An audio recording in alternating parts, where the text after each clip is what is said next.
¿Qué podemos pensar de las casas embrujadas, la posesión de objetos y animales? ¿Cómo interpretar estos fenómenos a la luz de la doctrina católica? Hoy abordaremos estos acontecimientos y obtendremos herramientas valiosas sugeridas por respetados exorcistas católicos para combatir contra el demonio.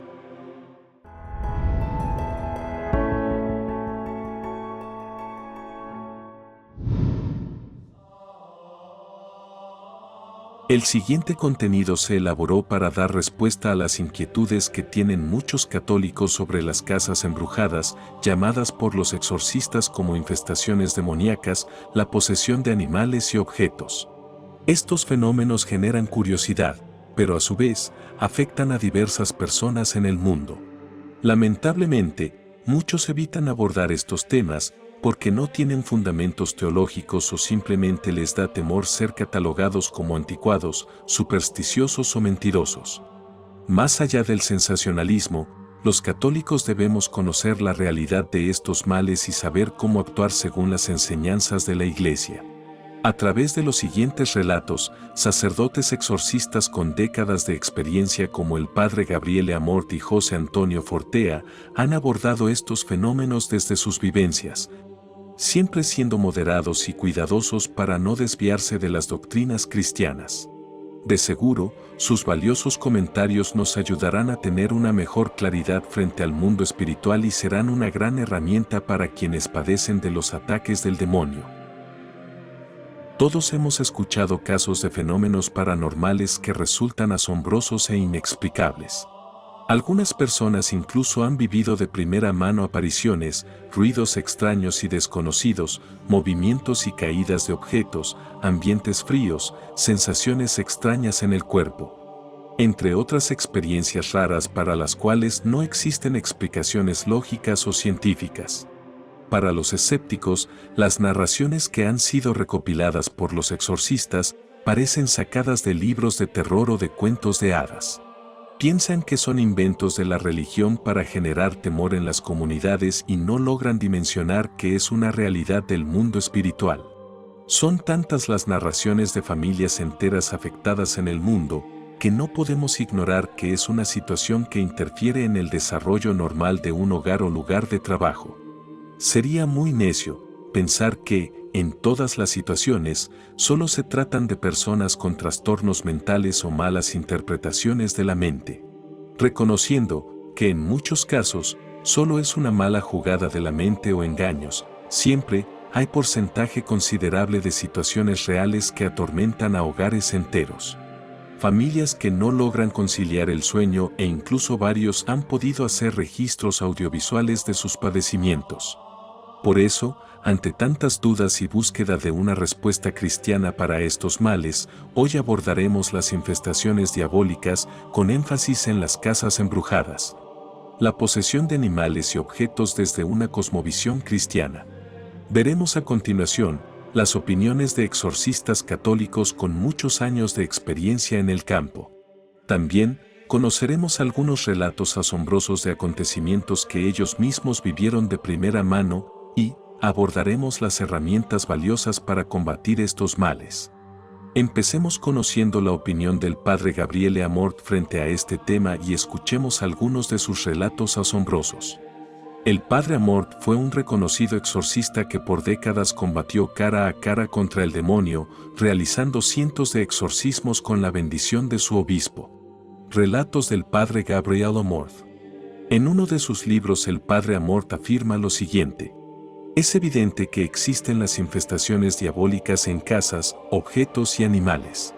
Básteme fijar el sentido que doy al término infestación, prefiero no referirlo a las personas, a las que, en cambio, aplico los términos de posesión, vejación o el de obsesión.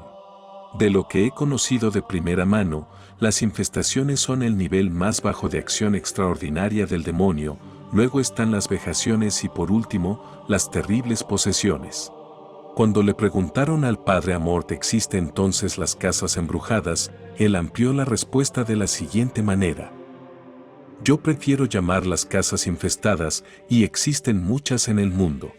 Son casas donde tal vez haya habitado durante años algún satánico. La presencia diabólica permanece aún después de que esta persona se haya ido. O son casas construidas, sin saberlo, donde mucho antes existía un cementerio. Algún alma difunta, por motivos misteriosos, podría influenciar de manera negativa el lugar provocando bastantes problemas. O, también, podría ser una casa donde hayan sucedido delitos, homicidios. El mal deja siempre una huella detrás de sí. Y, algunas veces, esta huella es como una herida viva de la cual puede en cualquier momento aparecer la muerte, la destrucción, la perversidad, la maldad. Estos comentarios del Padre Amorth cobran fuerza si lo vemos desde la experiencia de la Iglesia. Muchos monjes del desierto, en sus escritos también mencionan que el mal puede dominar espacios físicos. En distintas ocasiones, la Santa Escritura y las vidas de los santos se refieren también a algunos lugares terrenales concretos, varios sitios desiertos, ciudades o casas abandonadas, templos e ídolos sagrados, sepulcros de fallecidos, entre otros espacios. Cuando vemos el caso del endemoniado de Gerasa que narra Marcos 5, 3-5, donde se menciona que el endemoniado tenía su morada en los sepulcros. Y siempre de día y de noche andaba gritando y dándose golpes en los montes y en los sepulcros. Un ejemplo del gusto de los demonios por habitar ciertos lugares, aunque al final de este video, haremos algunas aclaraciones para no desviarnos de las enseñanzas cristianas. Si revisamos algunas citas del Antiguo Testamento, podemos observar que ciudades enteras condenadas por Dios a quedarse desiertas y en ruinas, se convierten en moradas de los demonios. Esta ha sido la interpretación de muchos monjes a lo largo de la historia. Según el entendimiento de los primeros cristianos, los demonios también se les dan otros nombres de animales salvajes, aves o reptiles venenosos. Por ejemplo, les llaman burrocerontes, avestruces, erizos, lechuzas, escorpiones, etc. San Casiano, mártir de la Iglesia, explica que estos nombres de animales salvajes que para nosotros más o menos son peligrosos no se han dado a los demonios por casualidad, sino para recalcar el carácter particular de su salvajismo y rabia, también para recalcar su venenosa maldad y para demostrar la fuerza que adquieren a causa de la magnitud de esta maldad. Observemos, por ejemplo, los siguientes versículos. Isaías 13, 20-21. Nunca más volverá a ser habitada, nadie volverá a vivir jamás en ella. Los árabes no volverán a acampar allí, ni los pastores harán que allí descansen sus rebaños. Allí habitarán los gatos monteses, las lechuzas llenarán las casas, los avestruces vivirán en ella, y también retozarán los chivos. Isaías 13, 20-21. Baruch 4:35. El Dios eterno le enviará un incendio por largos días, y por mucho tiempo solo vivirán allí demonios. Baruch 4:35. Muchos santos lucharon duramente para construir templos y monasterios o simplemente habitar en una región que los demonios consideraban como suya. En los relatos de la vida de San Sabás, un santo de Capadocia del siglo V, se habla sobre el Castelio, una montaña escabrosa y terrible por la cantidad de demonios que habitaban allí. Se dice que, encima de esta montaña, el santo construyó el monasterio, previamente lo limpió de sus energías demoníacas con mucha oración y cansancio. Similares acontecimientos los encontramos también en la vida de San Antonio, San Macario el Grande y otros monjes del desierto. Esto no es de sorprendernos, porque tal como existen lugares santos dedicados al culto y servicio a Dios, como lo son las iglesias, los templos y monasterios, también existen lugares sucios, manchados de la energía del Satanás, por ejemplo, oráculos, sacrificios, templos idólatras, lugares de celebraciones mágicas, entre otros sitios que acogen el mal. En este sentido, los lugares de morada de los espíritus malignos pueden ser ciudades gloriosas y de multitud de personas, incluso. Por ejemplo, en el libro del Apocalipsis el autor se refiere a Pérgamo, antigua ciudad de Asia Menor, como morada y trono del Satanás. Esto lo leemos en Apocalipsis 2:13. También la gran ciudad de Babilonia la califica de habitáculo de demonios y refugio de todo espíritu sucio. Con fuerte voz gritaba: ya cayó, ya cayó la gran Babilonia. Se ha vuelto vivienda de demonios, guarida de toda clase de espíritus impuros, nido de toda clase de aves impuras y de fieras impuras y odiosas. Apocalipsis 18:2. Estas ciudades se califican de moradas demoníacas porque a causa de la vida pecaminosa de sus ciudadanos se habían sometido al dominio de los demonios. Los mismos habitantes se habían convertido en cohabitants con los demonios. Después de este comentario sobre los escritos del padre Gabriel Amorth, valdría la pena mencionar algunas experiencias que el mismo sacerdote vivió sobre casas infestadas. Los siguientes relatos se pueden encontrar en los libros Memorias de un exorcista y El último exorcista, escritos por el padre Gabriel Amorth. Quiero contar algunas experiencias que he vivido de casas infestadas, dice el padre Amorth. Primer caso. Me contactaron para ir a una casa donde vivía una pareja joven con una niña de tan solo 1 año. De noche oían ruidos en el armario, escuchaban cómo golpeaban las persianas y oían el sonido continuo de los electrodomésticos por sí solos. Y lo más preocupante era la pequeña, todas las noches, a la misma hora, se despertaba sobresaltada y llorando. Estaba muy delgada y aún no había empezado a hablar. Sus padres rezaban e iban regularmente a la iglesia. Dijeron algo que me hizo sospechar de sus parientes y les pregunté por ellos. Me respondieron que cada vez que las 2 tías le hacían un regalo a su sobrina, los ruidos aumentaban. Ambas eran cartománticas, es decir, que hacían adivinación con la lectura de cartas o naipes. Intervine muchas veces, porque veía a la pequeña cada vez más deprimida, no dormía, comía poco, pasaba gran parte de la noche llorando, escondida bajo las mantas. Cuando bendecía la casa, los ruidos cesaban, pero solo por pocos días. Al fin decidí oficiar una misa en la casa, a la que también asistieron unas monjas amigas de la familia y varios miembros de los grupos de oración. Tras la misa, esparcí agua bendita por toda la casa y, en nombre de Dios, le ordené al demonio que abandonara para siempre aquel lugar. Desde aquel día los ruidos desaparecieron, la niña se recuperó y todo volvió a la normalidad.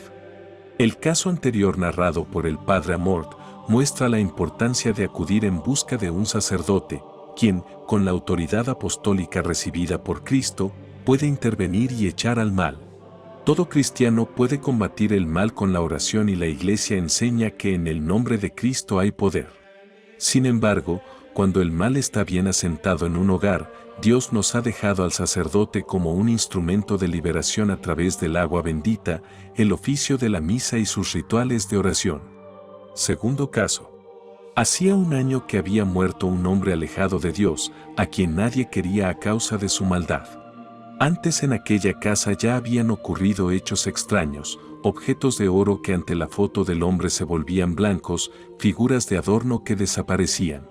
La mujer y las hijas me llamaron.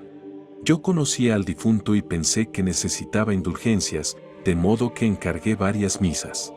Tras unos días de paz empezaron a suceder cosas más raras que antes.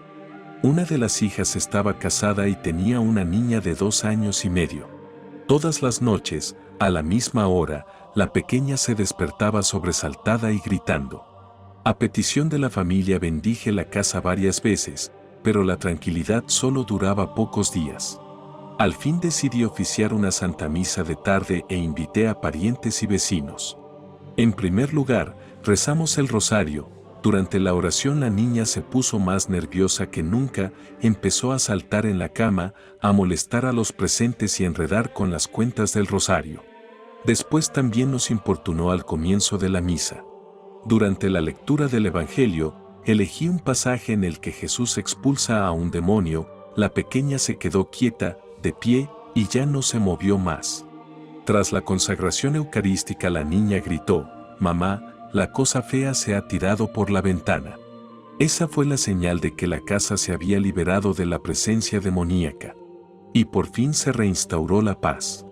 En la narración anterior del padre Amorth podemos afirmar el poder de la Eucaristía.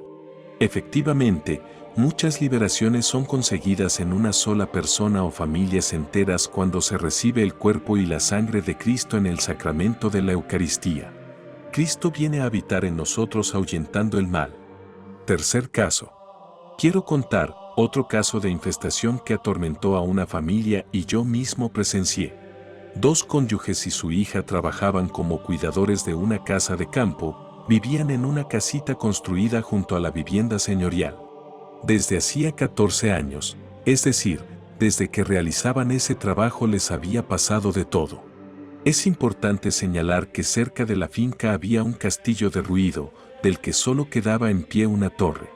Creo que fueron ocurriendo todos los hechos típicos de los casos de infestación, aunque en mayor proporción. Esos hechos, que afectaban a los tres cuidadores, la casa y los animales, eran los siguientes: la luz, el televisor, la radio y los electrodomésticos se encendían y apagaban solos en los momentos más imprevisibles. Los grifos se abrían y cerraban sin que nadie los tocara, los cuadros se descolgaban y volaban a la otra punta de la habitación, aunque los marcos y los cristales nunca se rompían, los muebles se volcaban y se movían. Además, de noche se oían golpes muy fuertes que despertaban y asustaban a toda la familia, y pasos muy ruidosos, como de soldados marchando. Salía agua de un tabique en el que no había tuberías, entre la cocina y el comedor, y ambas estancias se inundaban. En los cristales de las ventanas se veían formas de caras muy extrañas. Puertas y ventanas se abrían y cerraban de golpe sin que nadie las tocara. Tanto la pareja como la hija eran buenos cristianos, con honda fe y espíritu de oración. Eran personas con sentido común y mente sana. Estaba claro que todo cuanto afirmaban haber percibido era cierto. También solían notar presencias perturbadoras, lo cual es bastante grave. Muchas veces tiraban a la mujer de la cama y el marido sentía que le pegaban. Una noche la hija salió de su dormitorio para ir a la planta baja, sintió que la levantaban y empujaban escaleras abajo, después le salieron magulladuras por todo el cuerpo. Tenían 30 gallinas sanas, productivas, un día las encontraron con las patas torcidas, cojas. No se tenían en pie e iban arrastrándose, porque no podían andar, pero aún podían comer. Tenían un gato dócil y mimoso que, de repente, se puso furioso y saltó sobre sus dueños para morderlos y arañarlos. A menudo la mujer se sentía como atada, como si se ahogara, y era incapaz de moverse. Y podría añadir muchas otras cosas. Estos fenómenos se producían tanto en su casa como en la vivienda principal. Exorcicé los dos edificios. Es importante decir que el propietario era un pintor amateur, autor de cuadros terroríficos, llenos de esqueletos, diablos y seres encapuchados. Me ocurrió otro hecho curioso. 3 días después de exorcizar las dos casas, cuando estaba a 90 kilómetros de aquel lugar y me disponía a exorcizar a una joven poseída, el demonio habló a través de esta chica y dijo: «Tú sigues deambulando por ahí para expulsarme, pero ese, un difunto, no se va, lo mataron para robarle la herencia». Y empezó a reírse y a burlarse. Cuando la joven volvió en sí, sintió la necesidad de hacer un boceto de alguien que se le había aparecido durante el exorcismo y dibujó el rostro de un viejo con barba. Cuando les enseñé el boceto a los cuidadores de la casa de campo, estos reconocieron la cara de un viejo que había aparecido en el cristal de la ventana de su casa, aunque ninguno de los tres conocía a la chica que yo había exorcizado. Nos preguntamos, ¿es posible que el alma en pena de un avaro, a quien asesinaron para quitarle la herencia, incordie durante tanto tiempo para obtener indulgencias y ser liberada? Este caso concreto aún no está resuelto, aunque soy optimista, porque tuve un caso similar en otra localidad de la misma provincia, una casa en la que se producían muchos ruidos inexplicables y hechos extraños. Tras investigar un poco, descubrimos que la habían construido en un terreno donde, tiempo atrás, mataron y enterraron a 5 soldados suavos. Encargué 10 misas por las almas de los soldados y exorcicé la casa. Los fenómenos cesaron de inmediato, espero que sea para siempre. Cuarto caso. Una pareja con 2 hijos de 14 y 12 años. 15 años de matrimonio. Antes de casarse, la mujer había asistido a varias sesiones de espiritismo. El día de la boda, se sintió incapaz de dar su consentimiento a la unión sagrada. En su interior, oía la voz de Asmodeo, que la dominaba por completo, diciéndole: «Dime que sí a mí, no a tu marido. Yo te haré feliz en todo, te daré sexo, dinero, salud, todo lo que quieras. Tú eres mía». Todo ocurrió de un modo extraño, y la mujer no sabe explicar ni siquiera hoy lo que hizo durante el rito sacramental. En una de las sesiones de espiritismo le dieron comida embrujada y lleva 23 años con dolores de estómago y de cabeza. Además, odia a su marido, odiaba a muerte a su suegro, ya fallecido, odia al hijo pequeño y, a veces, se llega a poner muy violenta. En cambio, quiere con locura al hijo mayor, cuando éste frecuenta malas compañías, fuma porros, no estudia o no va a la iglesia, su espíritu lo percibe y disfruta. Está comprobado, ella intuye lo que hace su hijo, como si entre ambos existiera un oscuro vínculo. La casa está infestada, sobre todo la habitación del hijo mayor, que se siente mal, oprimido, como aplastado. Una noche, puse en su dormitorio un vaso lleno hasta la mitad de agua exorcizada, con una cucharadita de sal. Por la mañana, la sal se había derramado hasta el suelo. Después, la mujer se confesó, renovó su pacto matrimonial e inició una intensa vida cristiana para obtener el perdón. Entonces empecé a exorcizarla. Su reacción fue violenta y pronunció los nombres de varios demonios. Seguí practicándole exorcismos cuando la señora sentía que la invadían, pues no se trataba de una posesión estable. Las reacciones siempre fueron violentas, llenas de insultos, órdenes de no perdonar, rechazos al marido. Y repetían que allí estaban bien y no se pensaban marchar, y que se llevarían a la mujer. Lo tengo todo grabado, porque hay datos importantes sobre el poder de los demonios en la Iglesia Católica actual, aunque no debemos olvidar que quien habla es el maestro de la mentira.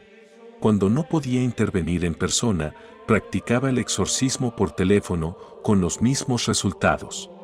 Después de escuchar estos relatos, el padre Gabriele Amort nos habla sobre los exorcismos de las casas.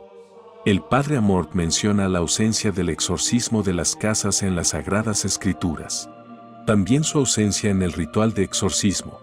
Sin embargo, afirma sin lugar a dudas que, por la experiencia, muchos casos demuestran su necesidad y sus resultados.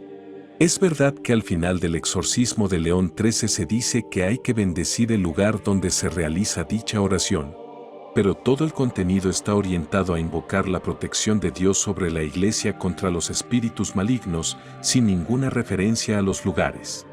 Debo decir también que nunca he encontrado lugares invadidos por espíritus, tal como aparecen descritos en algunas novelas o en determinadas películas, especialmente con referencia a viejos castillos deshabitados. En estos casos el objetivo evidente es ofrecer un espectáculo, presentar escenas de efecto, sin ninguna base de estudio serio. Quiere decir que el mal puede habitar en un lugar, pero las manifestaciones no son como las presentan las películas de terror. La realidad nos presenta, en cambio, casos frecuentes de ruidos, a veces en forma de crujidos, otras de golpes. Frecuentemente se tiene la impresión de una presencia, de que nos miran, o nos tocan, o nos empujan. Es evidente que en estos casos puede jugar un gran papel la sugestión, el miedo que da cuerpo a las sombras. Pero hay muchos casos más complejos. Puertas que se abren y se cierran a una misma hora, pasos que se oyen en los pasillos, objetos que se desplazan o que desaparecen para reaparecer luego en los lugares más inesperados, animales que no se ven, pero a los que se oye moverse. Recuerdo a una familia en la que, a una determinada hora, todos oían abrirse y cerrarse la puerta de entrada, luego oían un claro ruido de pasos pesados, de hombre, que cruzaban el pasillo. Para perderse no se sabía en qué habitación.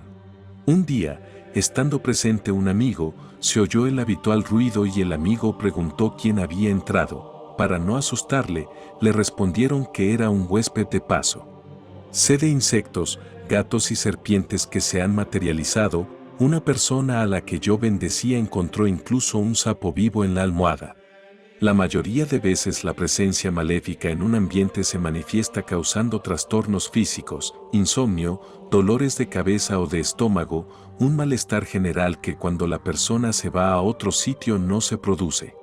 En estos casos es fácil un control, pero no siempre es fácil entender la causa. Pongamos el caso de una persona que, cada vez que es huésped en casa de un pariente cercano o de un amigo, advierte esas molestias, insomnio, malestar, dolor de cabeza, que pueden durar incluso varios días, mientras que no se ve sometida a esos sufrimientos si va a otra parte. En este caso el control es fácil. Las causas, en cambio, pueden ser muy diversas. Puede tratarse de pura sugestión cuando haya algún motivo que permita suponerlo. Por ejemplo, si una nuera va a casa de su suegra, que era contraria al matrimonio o que sentía un amor posesivo por su hijo. Pero también podría haber causas maléficas. Digamos de pasada que es interesante el comportamiento de los animales domésticos ante estos fenómenos. Ocurre a menudo que, cuando se tiene la impresión de la presencia de una persona en la propia habitación, el gato o el perro mantengan la mirada fija en un punto, y sucede que a veces huyen de golpe, aterrorizados. Como si ese ser misterioso se acercara a ellos. Podría referir muchos hechos interesantes para quien quisiera hacer un estudio al respecto. Básteme decir que, en mi opinión, los animales no ven nada concreto, pero tienen una mayor sensibilidad que el hombre ante una eventual presencia. Y no niego que también su comportamiento pueda ser un elemento de juicio para decidir si conviene o no proceder a un exorcismo de la casa. Lo más importante, cuando vienen personas angustiadas por fenómenos de esta índole, es realizar un buen interrogatorio y, si hay motivos para ello, exorcizarlas. La mayoría de las veces los fenómenos que hemos descrito no dependen de presencias maléficas en las casas, sino en las personas.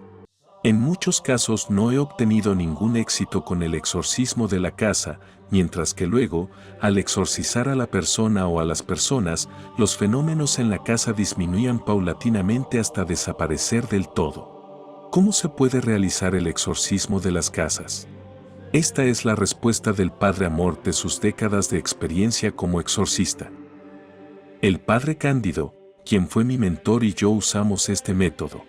El ritual contiene una decena de oraciones en las que se pide al Señor que proteja los lugares de las presencias maléficas. Figuran en las bendiciones a las casas, a las escuelas, a otros sitios. Rezamos algunas. Luego leemos la primera parte del primer exorcismo sobre las personas, adaptándolo a la casa. A continuación, bendecimos cada habitación, como se hace en la bendición a las casas. Repetimos el mismo recorrido con el incienso, después de haberlo bendecido. Terminamos con otras oraciones. Resulta eficaz, después del exorcismo de las casas, celebrar allí una misa. Si se trata de trastornos de escasa entidad, un solo exorcismo es suficiente. Si los trastornos proceden de un maleficio y este se repite, conviene repetir también el exorcismo hasta hacer la casa impermeable a los maleficios. En los casos más graves se presentan muchas dificultades. Por ejemplo, me he encontrado exorcizando apartamentos en los que durante mucho tiempo se habían llevado a cabo sesiones espiritistas o que habían estado habitados por brujos que practicaban magia negra. Peor aún si se habían celebrado cultos satánicos. En algunos casos, la gravedad de los trastornos y la dificultad de llegar a una total liberación eran tales que tuve que aconsejar el cambio de vivienda. Existen casos distintos, aunque no graves, en los cuales basta con algunas oraciones para restablecer la tranquilidad. Una familia se veía molestada por inexplicables ruidos nocturnos, hizo celebrar 10 misas, al final de las cuales los ruidos se atenuaron mucho. La familia mandó celebrar otras 10 y al fin los ruidos desaparecieron del todo. Eran, quizá, almas del purgatorio que, con permiso divino, pudieron hacerse oír para pedir sufragios. Es difícil afirmarlo. A mí me basta con señalar el hecho, dado que me ha ocurrido varias veces. El padre Pellegrino Emetti, el exorcista más conocido de la región de Venecia, muy conocido también como estudioso de música y especialista en la Biblia, experimentó casos muy graves.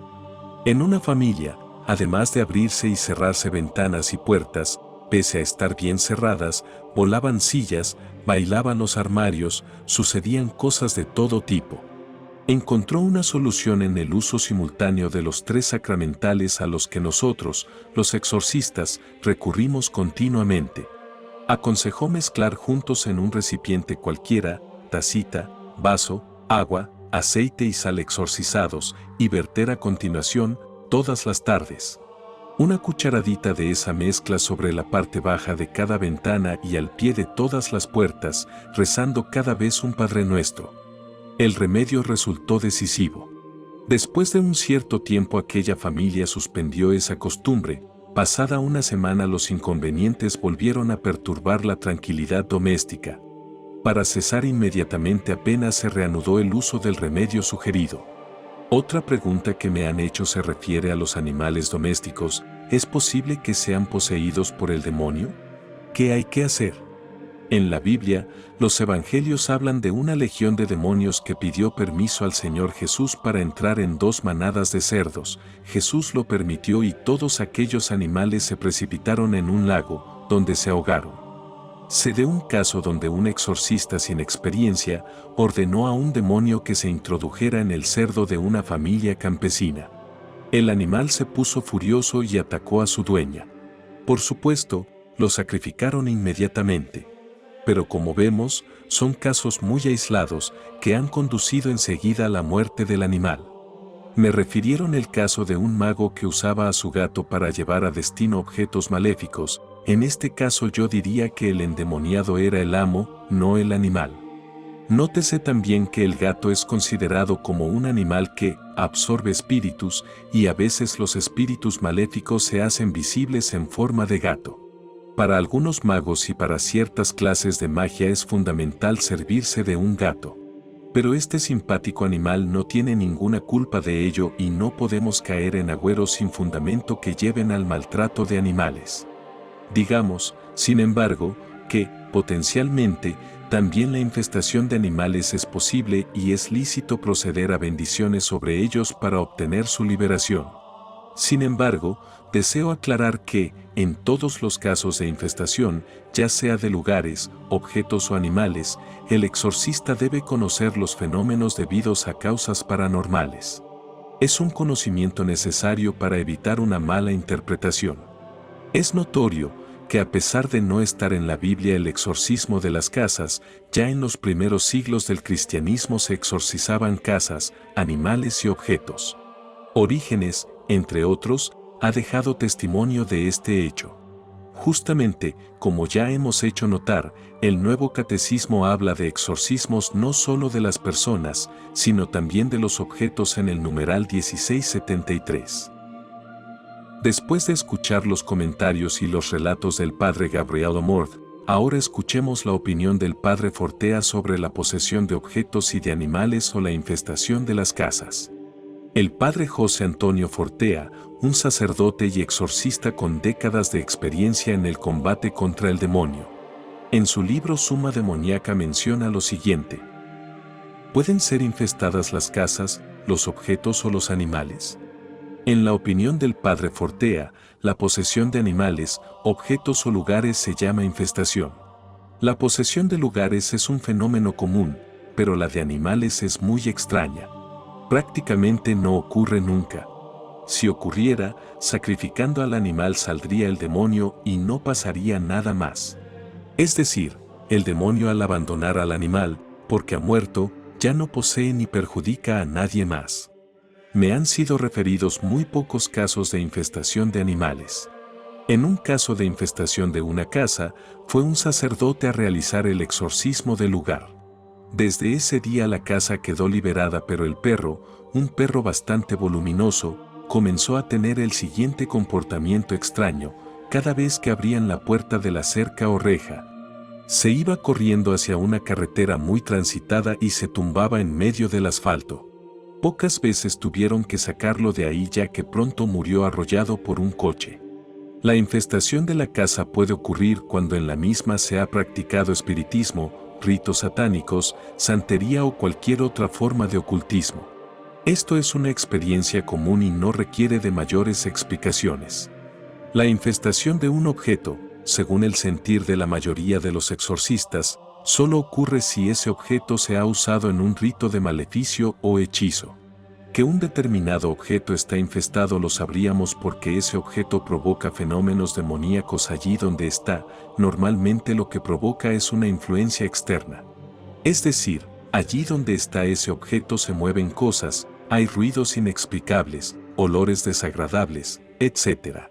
Los exorcistas aconsejan quemar ese objeto. De todas maneras, mi opinión personal es que hay pocos objetos infestados. Para empezar, hay que reconocer que es dificilísimo probar la relación entre un objeto y una influencia externa. De manera que todo lo que digamos sobre este tema casi siempre se basa en suposiciones incomprobables. Durante algunos años fui muy escéptico. Pero, al final, he matizado mi opinión, pues existe un paralelismo con el bien, reliquias, sacramentales. El diablo está interesadísimo en que todas las cosas que hacen referencia a él sean como las que hacen referencia a Dios. Por eso su interés en tener sus objetos infestados como la religión tiene sus sacramentales. Así que ahora que pienso que sí que hay objetos infestados, hay que tener en cuenta que es difícil probar esta relación. Además, el objeto no es que tenga nada malo en sí, sino que los ritos del brujo hacen que un demonio esté al lado de ese objeto. El objeto, en sí mismo, está tan limpio como otro no infestado. Lo que lo diferencia es que, al lado, hay un mal espíritu. Los ritos maléficos, realmente, no hacen nada en el objeto. Solo son un modo de pedir que venga esa acción demoníaca. No tienen nada de automático, el demonio ve aquello y decide si acompaña a ese objeto. Por supuesto que si un objeto ya de por sí muestra ser satánico, por ejemplo, una estatuilla del diablo, entonces los demonios sí que van a tener mucho interés en mostrar que ellos existen, que son reales y pueden obrar. En esos casos, se destruye el objeto y se tira a la basura. No hace falta hacer ritos especiales sobre el objeto, ya que el demonio está al lado de él, no dentro de él, digámoslo así. Si el objeto fuera de metal, tírese a la basura y ya está. Pero si el demonio se quedara en la casa, sí que será preciso orar para que esa presencia se marche. Después de escuchar la opinión del padre Fortea es necesario hacer una apreciación. El tema de la infestación de casas, objetos y animales por espíritus requiere resaltar las siguientes verdades para evitar caer en la superstición o errores teológicos. Primero, los demonios como existencias creadas efectivamente se encuentran en un lugar, sin embargo, no tienen ningún lugar de la creación como lugar suyo, porque todo pertenece al Señor quien es el creador del universo. El Salmo 24 menciona lo siguiente: del Señor es el mundo entero, con todo lo que en él hay, con todo lo que en él vive. Porque el Señor puso las bases de la tierra y la afirmó sobre los mares y los ríos. La manifestación principal de los demonios es solo hacer el mal y el pecado. San Juan Crisóstomo en uno de sus escritos resalta una frase que vale la pena mencionarla: el lugar del demonio no es otro que el pecado. Segundo, solo Dios es presente en todas partes. La omnipresencia es un atributo exclusivo de Dios. Por lo tanto, los demonios como entes espirituales son rapidísimos en sus movimientos y a pesar de eso, no se pueden presentar a la vez en dos lugares distintos. Por último, siempre debemos usar las armas de primera mano con las que contamos los cristianos. La oración, el ayuno y las obras de misericordia son acciones que alejan el mal de una persona y de un hogar entero. Sin embargo, cuando el mal está muy arraigado en un lugar, lo más acertado es buscar el apoyo de un sacerdote canónico para que actúe debidamente según lo dispuesto por la Iglesia. Ambos exorcistas hablan del gran riesgo de consultar con espiritistas, médium, angeólogos, brujos, magos o personas que valiéndose de la magia, conjuros, amuletos o invocaciones extrañas pretendan, entre comillas, expulsar las presencias maléficas de una casa o de objetos. Satanás se disfraza como ángel de luz y el mal no se vence con el mal. Si experimenta algunas de las situaciones narradas anteriormente, busque ayuda con el obispo o el sacerdote de su comunidad. Además, la Iglesia nos ha dejado a disposición sacramentales, agua bendita, sal exorcizada y el ritual del exorcismo que solo y exclusivamente puede ser administrado por un sacerdote exorcista delegado por el obispo de la diócesis. Si te gustó este mensaje, dale me gusta, compártelo y suscríbete al canal para recibir contenido similar.